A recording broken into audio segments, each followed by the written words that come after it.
Hello students, very good morning. तो मैं हूं प्रशांत गौतम। आई होप आप सब स्वस्थ होंगे, मस्त होंगे और बढ़िया होंगे। तो चलिए आज हम जो टेंस जो हम आपको पढ़ा रहे थे उसमें जो मेजर जो पार्ट थे प्रेजेंट इंडेफिनिट टेंस और प्रेजेंट कंटिन्यूअस टेंस हमने अध्ययन कर लिया। उसका जो है जितना भी एग्जाम्पल था उसको हमने आपको समझाया और उसके जितने भी टाइप थे उसको भी हमने आपको समझाए हैं। तो आज हम एक टेंस का एक नया पार्ट स्टार्ट करेंगे जो कि है प्रेजेंट परफेक्ट टेंस। तो आज हम प्रेजेंट परफेक्ट टेंस के बारे में पढ़ेंगे और आपको सिखाएंगे भी। तो जो है प्रेजेंट परफेक्ट टेंस के बारे में अगर हम पढ़ने सबसे पहले प्रेजेंट परफेक्ट टेंस पढ़ने से पहले हम कुछ प्रीवियस हम आपको कुछ रिवाइज करवा देना चाहते हैं कि जो टेंस को हम कितने भागों में बांटते हैं। 3 भागों में। एक हो जाएगा प्रेजेंट, दूसरा हो जाएगा पास्ट और तीसरा हो जाएगा फ्यूचर। प्रेजेंट को हिंदी में कहते हैं वर्तमान काल, प्रेजेंट टेंस को हिंदी में कहते हैं वर्तमान काल, और पास्ट टेंस को कहते हैं भूतकाल, और फ्यूचर टेंस को कहते हैं भविष्य काल। ये तीनों काल हो गए। और जो है प्रेजेंट टेंस को हमने प्रेजेंट टेंस को हम कितने भाग में, 4 भाग में डिवाइड कर दिए। Present indefinite tense, present continuous tense, present perfect tense, present perfect continuous tense. ठीक। तो ऐसे ही पास्ट का हो जाएगा, ऐसे ही फ्यूचर का हो जाएगा। तो प्रेजेंट इंडेफिनिट टेंस के अफर्मेटिव सेंटेंस में जो है वर्ब में हम एस या ईएस का प्रयोग करते हैं, और अब नेगेटिव सेंटेंस में एस या ईएस का प्रयोग नहीं करते हैं। ठीक, एस या ईएस का प्रयोग नहीं करते हैं और उसमें वर्ब की फर्स्ट फॉर्म यूज करते हैं। और ये हो गया। अब जो है सिंगुलर ही, सी, इट और नेम के साथ हम किसका प्रयोग करते हैं, किसमें, इंट्रोगेटिव सेंटेंस में।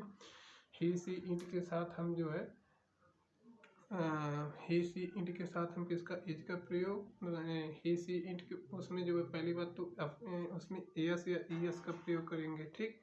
और उसमें हम क्या है कि सब्जेक्ट के अनुसार क्या होता है कि उसमें हम सब्जेक्ट के अनुसार जो है, जैसे अफर्मेटिव सेंटेंस हो गया तो अफर्मेटिव सेंटेंस में हम एस या ईएस का प्रयोग करेंगे। ठीक। नेगेटिव सेंटेंस में नॉट का प्रयोग, और सेम ऐसे ही। अब आ जाते हैं हम प्रेजेंट कंटिन्यूअस टेंस में। तो प्रेजेंट कंटिन्यूअस की जो मुख्य जो सहायक क्रिया है, मतलब कि इंडेफिनिट में कोई विशेष सहायक क्रिया नहीं होती है। ठीक। अब अगर हम बात कर रहे हैं उसमें प्रेजेंट कंटिन्यूअस में, तो प्रेजेंट कंटिन्यूअस की जो सहायक क्रिया होती है वो इज एम आर होती है। ठीक। तो इज एम आर का प्रयोग हम कैसे करते हैं, जैसे जो सिंगुलर नंबर होते हैं, सिंगुलर नंबर का मतलब जैसे ही, सी, इट और नेम हो गया। ठीक। या नेम या प्रोनाउन जो भी हो गया, नेम, प्रोनाउन, नेम मतलब नाउन और प्रोनाउन, और he, she, it, I, we, he, she, it और he, she, it, noun and pronoun को हम क्या कहते हैं, सब्जेक्ट कहते हैं। ठीक। तो अब उसके साथ हम किसका प्रयोग करेंगे, हमेशा इज का प्रयोग करेंगे। आई के साथ हमेशा एम का प्रयोग करेंगे, और जो है आई के साथ हमेशा एम का प्रयोग करेंगे, और जो है they, we, they, you, we, they, you के साथ हम किसका प्रयोग करेंगे, आर का प्रयोग करेंगे। तो ये हो जाएगा हमारा कंटिन्यूअस टेंस। ठीक। और उसमें है प्रेजेंट इंडेफिनिट टेंस को अंत के लास्ट में ता है, ती है, ते आते थे, तब हम पहचानते थे कि प्रेजेंट इंडेफिनिट टेंस है। अब कंटिन्यूअस में क्या रहा है, रही है, रहे आएंगे, तो वो हो जाएगा कंटिन्यूअस टेंस। अब प्रेजेंट कंटिन्यूअस टेंस के वर्ब में हम आईएनजी फॉर्म को जरूर ऐड करते थे। ठीक। अब इसमें हम आईएनजी फॉर्म को ऐड नहीं करेंगे। तो चलिए अब हम आपको विस्तार से अब इसमें हम समझाते हैं कि प्रेजेंट परफेक्ट टेंस क्या होता है। तो प्रेजेंट परफेक्ट जो टेंस होता है, प्रेजेंट परफेक्ट टेंस जो है ये भी एक हम आपको पहले उसका एक्सप्लेनेशन करवा देंगे, तो ज़्यादा इसमें हम समय नहीं वेस्ट करेंगे। तो इसके वाक्य के अंत में क्या है, चुका है, चुकी है, चुके हैं, और ये आ है, लास्ट में आ है। ठीक। आ है, लास्ट में क्या आ जाए, आ है, ई है, आ है, ई है, और ए है, ए हैं, आदि आते हैं, आदि आते हैं। तो उसको हम क्या कहेंगे, तो वो हो जाएगा प्रेजेंट परफेक्ट टेंस हो जाएगा। अब हम इसकी सबसे जो मोस्ट जो बात होती है उसकी हेल्पिंग वर्ब होती है। हम हेल्पिंग वर्ब को ही देखकर आइडेंटिफाई कर पाएंगे कि ये जो टेंस है, ये टेंस किस पार्ट का, मतलब ये टेंस कौन सा ये टेंस है, जो ये सेंटेंस है, ये जो सेंटेंस है वो किस टेंस के अंतर्गत आता है। तो इसका जो है क्या हो जाएगा, इसका जो है ये हैज एंड HAVE हैव ये जो है इसकी क्या है, ये सहायक क्रिया है, हेल्पिंग वर्ब है। हेल्पिंग वर्ब क्या हो जाएगी, ये हैज। हेल्पिंग वर्ब क्या हो जाएगी, हैज और हैव। हेल्पिंग वर्ब क्या हो जाएगी, हैज और हैव। अब देख लीजिए जो सिंगुलर जो नंबर है, जैसे क्या हो जाएगा, ही सी और इट और नेम, और इसमें हो जाएगा I you we they, I we you they और he she it, I we you they और ही सी इट। ये जो है ये क्या है, ये सिंगुलर है, ठीक, और ये क्या हो जाएगा, ये प्लूरल हो जाएगा। ये क्या है, इधर मैं लिख दे रहा हूँ, ये सिंगुलर है, सिंगुलर है, और ये क्या हो जाएगा, ये प्लूरल हो जाएगा। ये सिंगुलर हो जाएगा और ये क्या हो जाएगा, ये प्लूरल हो जाएगा, ठीक। ये सिंगुलर और ये प्लूरल हो जाएगा। अब हम बात सिंगुलर और प्लूरल की हो गई। अब हम देखते हैं कि अब हम कहाँ पर हैज का प्रयोग करेंगे, कहाँ पर हैव का प्रयोग करेंगे। तो हैज का प्रयोग हम जो है, हैज का प्रयोग जैसे इसमें एक वचन मतलब कि सिंगुलर के साथ हम क्या करते हैं, हैज का प्रयोग, और प्लूरल के साथ हम क्या प्रयोग करते हैं, हैव का प्रयोग करते हैं। प्लूरल के साथ हम किसका प्रयोग करते हैं, हैव का प्रयोग करते हैं। तो ये हमारी बेसिक्स जो है क्या हो गई, बेसिक क्या हुई, इंफॉर्मेशन हो गई। ये आप याद करते रहिएगा कि आई वी यू दे के साथ हम हैव का प्रयोग करेंगे, और ही सी इट और नेम के साथ हम हैज का प्रयोग करेंगे। हम हेल्पिंग वर्ब का प्रयोग किस लिए करते हैं, आपको पता होगा। हम हेल्पिंग वर्ब का प्रयोग इसलिए करते हैं कि हम पता पाएँ कि ये जो हम सेंटेंस बना रहे हैं किस टेंस के अंतर्गत आता है, ठीक। हम उसी से पता लगाएंगे कि प्रेजेंट है कि पास्ट है कि फ्यूचर है, ठीक। हेल्पिंग वर्ब की ही सहायता से हम प्रेजेंट पास्ट फ्यूचर की व्याख्या कर सकते हैं। तो चलिए अब हम देर ना करते हुए अब हम जल्दी से एक इसका जो बेसिक स्ट्रक्चर, मतलब कि हम किस सेंटेंस की बात कर रहे हैं, तो हम बात कर रहे हैं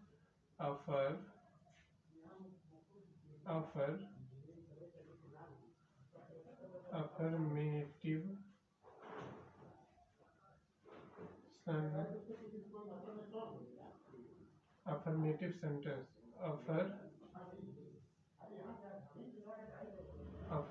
सेंटेंस। अब हम किसकी बात कर रहे हैं, तो हम बात कर रहे हैं अफर्मेटिव सेंटेंस, जो कि क्या होता है, जो कि अफर्मेटिव सेंटेंस को हम क्या कहते हैं भैया, अफर्मेटिव सेंटेंस को हम कहते हैं साधारण वाक्य। क्या कहते हैं अफर्मेटिव सेंटेंस को, साधारण वाक्य। तो अब हम अफर्मेटिव सेंटेंस के बारे में हम स्टडी करेंगे। तो ये अफर्मेटिव सेंटेंस में क्या हो जाएगा, अब ये हम आपको बता दें। अब हम जो अफर्मेटिव सेंटेंस, तो ये इसका साधारण वाक्य हो जाएगा। अब इसका जो बेसिक क्या होता है, फार्मूला होता है, हम उसको लिख रहे हैं। बेसिक फार्मूला क्या होता है भैया, जो बेसिक जो फार्मूला होता है वो होता है, पहले सब्जेक्ट हम लिखते हैं, अगर हम ट्रांसलेशन करेंगे उसके बाद क्या है, सब्जेक्ट के बाद हम क्या लिखेंगे, सब्जेक्ट के बाद होगा वर्ब, ठीक। सब्जेक्ट हो जाएगा, फिर हैज है, फिर वर्ब। चलिए हम लिख के बता रहे हैं, सब्जेक्ट फिर क्या हो जाएगा, has oblique have, subject has have, फिर प्लस, फिर इसमें वर्ब जो होती है, इसमें देख लीजिए जो जानने वाली बात है कि उसमें प्रेजेंट इंडिफिनिट में हम क्या वर्ब में एस या ई एस का प्रयोग करते थे, ठीक। इंट्रोगेट मतलब कि अफर्मेटिव सेंटेंस में। अब नेगेटिव में मतलब कि कंटिन्यूअस में आए, तो कंटिन्यूअस में वर्ब में हम आईएनजी जोड़ रहे थे। अब हम परफेक्ट में आ रहे हैं, तो परफेक्ट में हम क्या करेंगे, परफेक्ट में वर्ब की हम थर्ड फॉर्म कहेंगे। जैसे जाना की अगर हम बात कर रहे हैं, तो गो हो गई फर्स्ट फॉर्म, वेंट मतलब हो गई सेकेंड फॉर्म, और गॉन मतलब क्या हो गई थर्ड फॉर्म, ठीक। गो वेंट गॉन, गो वेंट गॉन। तो चलिए अब हम इसमें हम देखते हैं कि वर्ब की कौन सी फॉर्म यूज करेंगे, हम वर्ब की थर्ड फॉर्म यूज करेंगे। उसके बाद हम क्या लिख देंगे, ऑब्जेक्ट, वर्ब की थर्ड फॉर्म फिर ऑब्जेक्ट। क्या हो जाएगी, वर्ब की थर्ड फॉर्म और फिर ऑब्जेक्ट। तो ये हमारा क्या है, ये हमारा क्या हो गया, ये हमारा हो गया बेसिक स्ट्रक्चर। क्या हो गया, ये हमारा बेसिक स्ट्रक्चर, ये हमारा क्या हो गया, बेसिक स्ट्रक्चर हो गया। ठीक, ये हमारा क्या हो गया, बेसिक स्ट्रक्चर हो गया। अब हम इसके बेसिस पे हम ट्रांसलेशन अफर्मेटिव सेंटेंस का कर सकते हैं। तो चलिए, मैं अपना काम कर चुका हूँ। अगर मैं कह दूँ कि अगर हम ट्रांसलेशन कर रहे हैं एक सेंटेंस का कि मैं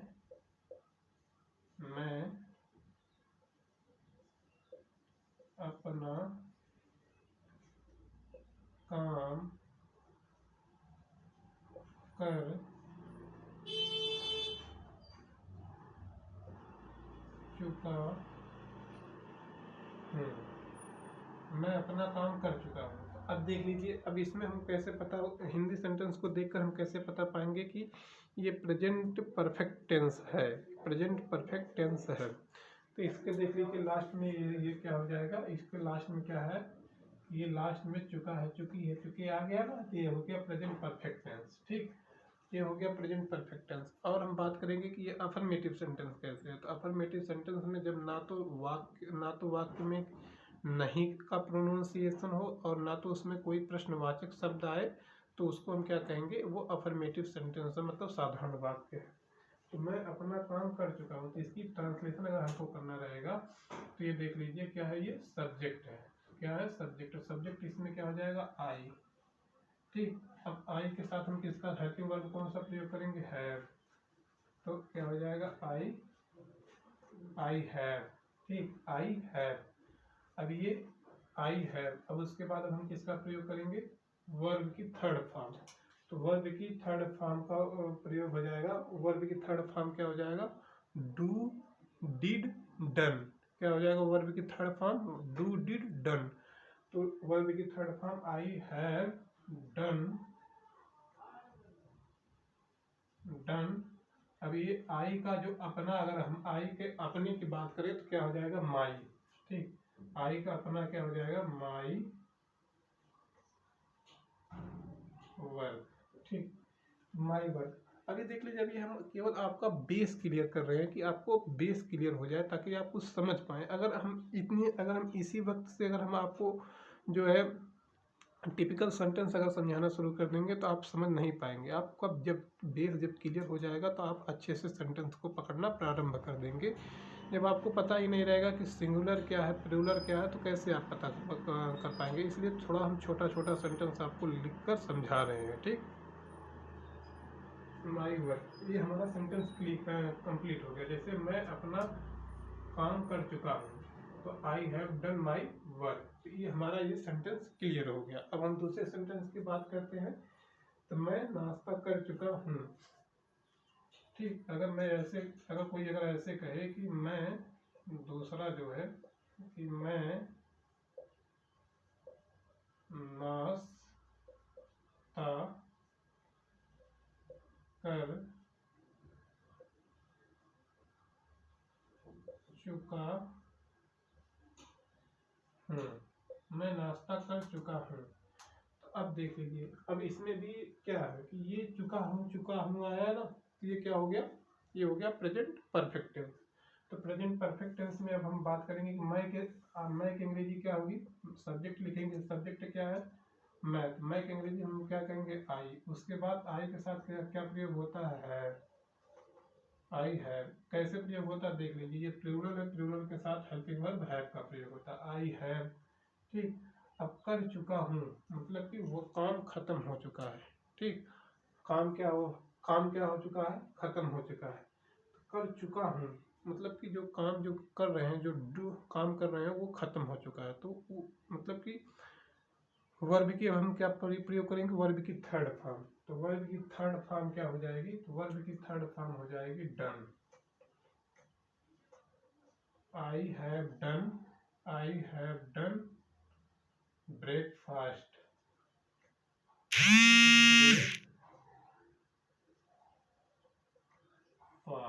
आई हैव डन ब्रेकफास्ट। तो ये क्या हुआ, ये हमारा सेंटेंस कंप्लीट हुआ। अब अब हम तीसरे सेंटेंस की अगर हम बात कर रहे हैं तो तीसरा सेंटेंस क्या हो जाएगा? तीसरा सेंटेंस वह स्कूल गया। अगर तीसरे सेंटेंस की अगर हम बात कर रहे हैं तो वह स्कूल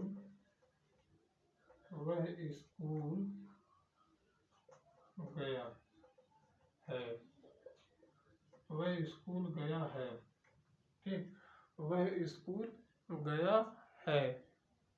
अब ये देख लीजिए कि अब ये इसमें क्या है, इसमें हमने आपको बताया था कि या है, ई है, ये है, या है, ई है, ये है। तो यहाँ पर या आ रहा है ना, ये मतलब गया आ रहा है ना, लास्ट में आ गया, लास्ट में आ रहा है ना। देख लीजिए वह स्कूल गया, तो लास्ट में इसका प्रोनाउंसिएशन क्या है? आ है। ठीक, तो वह स्कूल गया। तो अब इसका अगर हम ट्रांसलेशन करेंगे तो ही, ठीक, सब्जेक्ट क्या है इसमें? ही। अब ही के साथ हम क्या प्रयोग करेंगे? हैज। He has. ठीक, ही हैज। अब उसके बाद इसमें क्या है, यहाँ तक का कंप्लीट हो गया। अब इसमें वर्ब की क्या कौन सी फॉर्म यूज करेंगे? Third form. तो ही हैज, गया का अंग्रेजी जैसे गो, वेंट, गॉन। तो वर्ब की थर्ड फॉर्म क्या हो जाएगी? Go, went, gone. मतलब वर्ब की थर्ड फॉर्म क्या हो जाएगी? Gone, gone to. अब एक घर से कहीं जा रहा है तो क्या हम इस्तेमाल करेंगे? To school. He has gone to school. He has gone to school.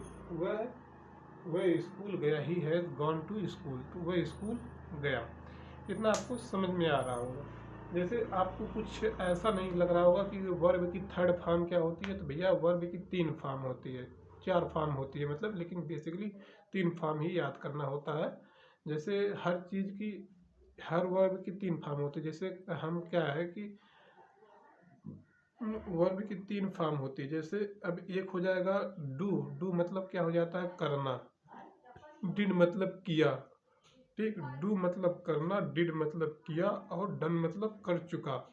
तो ऐसे सबकी फॉर्म हो जाती है। जैसे गो मतलब गया, जाता है, वेंट मतलब गया, और गॉन मतलब जा चुका है। तो मतलब कि वर्ब से भी हम आइडेंटिफाई कर पाएंगे कि ये सेंटेंस जो है प्रेजेंट टेंस की बात कर रहा है कि फ्यूचर टेंस की बात कर रहा है, कि मतलब प्रेजेंट टेंस की बात कर रहा है कि पास्ट टेंस की बात कर रहा है कि फ्यूचर टेंस की बात कर रहा है। हम वर्ब से और हेल्पिंग वर्ब से ही आइडेंटिफाई करते हैं। ठीक, तो ये जो है he has gone to school. He has gone to school.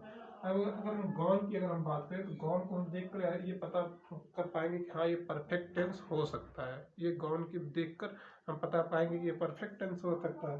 और हैज को देखेंगे तो हैज किसकी हेल्पिंग वर्ब है? हैज प्रेजेंट परफेक्ट की हेल्पिंग वर्ब है। तो ये सेंटेंस क्या हो जाएगा? प्रेजेंट परफेक्ट टेंस का सेंटेंस हो जाएगा। ठीक, अब हम तीसरे सेंटेंस की बात करते हैं तो वे लोग चाय पी लिए हैं।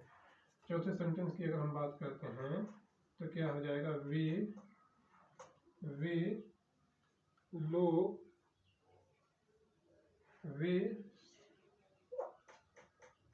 सब, या वे लोग कह सकते हैं। वे लोग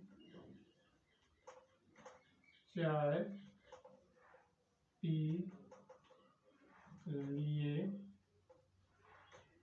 हैं। वे लोग चाय पी लिए हैं। वे लोग चाय पी लिए हैं। अब देख लीजिए ये है ना, ये यहाँ पर हमने आपको बताया था ये आए। यहाँ पर देख लीजिए अगर ये भी आ रहा है तो वो क्या हो जाएगा? प्रेजेंट परफेक्ट टेंस हो जाएगा। तो वे, अब हम इसका ट्रांसलेशन करेंगे तो लोग का मतलब प्यूपल होगा, लेकिन अब हम बता रहे हैं, आपको समझा रहे हैं। इसमें सब्जेक्ट क्या है? वे हो जाएगा। अब पी लिए मतलब क्या हो जाएगा? पी लिए का मतलब क्या हो जाएगा? पी लिए का मतलब ड्रिंक हो जाएगा। चाय की अंग्रेजी क्या हो जाएगी? चाय की अंग्रेजी क्या हो जाएगी? टी हो जाएगी। लेकिन यहाँ पर पी लिए का, यहाँ पर हम ड्रिंक का यूज नहीं करेंगे। ड्रिंक जैसे कोई स्पेसिफिक वाइन वगैरह होती है उसके लिए हम प्रयोग करते हैं। यहाँ पर हम टेकन का ही प्रयोग, टेक्स का ही प्रयोग करेंगे। तो चलिए हम ट्रांसलेशन करते हैं। तो इसका क्या हो जाएगा? सब्जेक्ट इसमें क्या है? वे हैं। सब्जेक्ट क्या, वे की अंग्रेजी क्या हो जाएगी? दे। ठीक, दे अब फिर दे के साथ हम क्या प्रयोग करते हैं, दे के साथ हैव का प्रयोग करते हैं। तो दे हैव, दे हैव, ठीक, दे हैव। अब दे हैव, अब उसके बाद क्या है, दे हैव। अब वर्ब की कौन सी फॉर्म प्रयोग करेंगे, वर्ब की थर्ड फॉर्म। तो वर्ब की थर्ड फॉर्म, पी लेना का मतलब ले लिए हैं, ले लिए हैं अंग्रेजी क्या हो जाएगी, टेक। वर्ब की फॉर्म अगर थर्ड फॉर्म की बात करें तो हो जाएगा टेकन, टेकन, ठीक, टेकन हो जाएगा। अब टेकन हो गया, अब उसके बाद जो है टेकन टी, टेकन टी। आपको लग रहा होगा कि भैया ये बताइए कि ये जो लोग है, ये लोग की अंग्रेजी नहीं लिखे, तो ये जो लोग है ये वे लोग, ये सब्जेक्ट के अंदर आ रहा है, ठीक, ये दोनों सब्जेक्ट के अंदर आ रहा है। तो इसमें जो है जो सुपीरियर जो सब्जेक्ट होता है, मतलब कि जो क्या कह सकते हैं, रेसेसिव जो सब्जेक्ट होता है, हम केवल उसी को लिखते हैं। और उसके बाद जो उसके मतलब कि जो एक सब्जेक्ट होता है, उसमें सब्जेक्ट दो प्रकार से होते हैं। एक जो है किसी सब्जेक्ट की किसी सब्जेक्ट को जो है क्या कि किसी सब्जेक्ट का प्रिंसिपल ज़्यादा होता है, मीन्स उसको जो है ज़्यादा फोकस करके आदमी बोलता है। और एक का सब्जेक्ट होता है कि हाँ उसको एडिशनल हम यूज कर रहे हैं, एडिशनल उसको हम यूज कर रहे हैं। तो उसको अगर हम पहले सब्जेक्ट की अगर हम बात कर रहे हैं, उसी से सेकंड सब्जेक्ट की पहचान हो जाती है, मीन्स उसको हम एडिशनल यूज कर सकते हैं। आपको समझ में आया होगा, अगर नहीं समझ में आया तो हम फिर से बता दें कि ये वे सब हैं। तो यहाँ पर ये लोग जो है, इसको एक सेंटेंस को मेंटेन करने के लिए हम इस सब्जेक्ट का यूज करते हैं, ठीक, वो जो है उसी में आ जाएगा। तो ये हो जाएगा वे चाय पी लिए हैं, ठीक, वे चाय पी लिए हैं। तो ऐसे वे जो है प्लूरल है, तो प्लूरल है, तो जब प्लूरल है तो प्लूरल में कई लोग बैठे रहेंगे, तो लोग वहाँ पर हम ऐड कर लिए, ठीक। वो कुछ अपने सेंस के अकॉर्डिंग भी हमको यहाँ पर सेंटेंस बनाना होता है। तो चलिए हमारा 4 सेंटेंस हो गया। अब 5वें सेंटेंस की अगर हम बात कर रहे हैं, तो जो 5वां सेंटेंस क्या है कि रामा मैच जीत चुकी है, ठीक, रामा, रामा मैच, मैच जीत चुकी है, रामा मैच जीत चुकी है। अब देख लीजिए, अब इसका जो अगर हम ट्रांसलेशन की अगर हम बात कर रहे हैं, तो रामा मैच जीत चुकी है। तो रामा क्या है, रामा भैया सब्जेक्ट है, ठीक, तो रामा सब्जेक्ट है। तो सब्जेक्ट के साथ हम क्या प्रयोग करेंगे, सब्जेक्ट के साथ हैज का प्रयोग। तो रामा हम सब्जेक्ट लिखेंगे, रामा, रामा, उसका सब्जेक्ट क्या है, हैज, रामा हैज। अब ऊन, ऊन, ऊन, ऊन, मतलब कि दोनों तीनों फॉर्म एक ही होती है, जीतना की तीनों फॉर्म एक ही होती है। तो रामा हैज ऊन, ऊन मैच, MEATCH, मैच। समझ में आया इतना। इसमें देख लीजिए रामा क्या हो जाएगा, सब्जेक्ट हो जाएगा, फिर हम हेल्पिंग वर्ब लगा दिए, फिर वर्ब की थर्ड फॉर्म लगा दिए, फिर क्या हो गया, ऑब्जेक्ट हो गया, ठीक। तो ये जो है हमारा सेंटेंस मतलब कि बनकर तैयार हो गया। अब जो है किसी दूसरे सेंटेंस की अगर हम बात कर रहे हैं,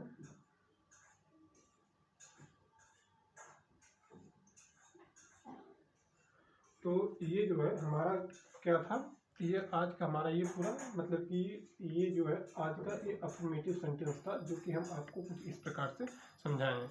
देख लीजिए, अफर्मेटिव सेंटेंस इतना सिंपल और सरल नहीं होते हैं, ये बहुत ही टिपिकल होते हैं, जिसको ट्रांसलेशन करने में काफ़ी कठिनाइयाँ होती हैं।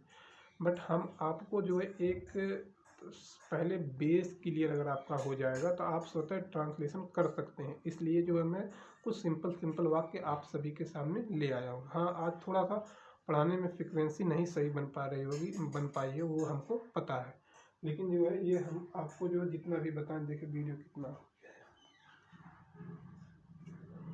ये आपको सही और करेक्ट ही बताए हैं, मतलब कि ये जो आपको हमने पढ़ाया सिखाया है, ये सही और जो है शॉर्ट तरीके से आपको समझाने का प्रयत्न किया।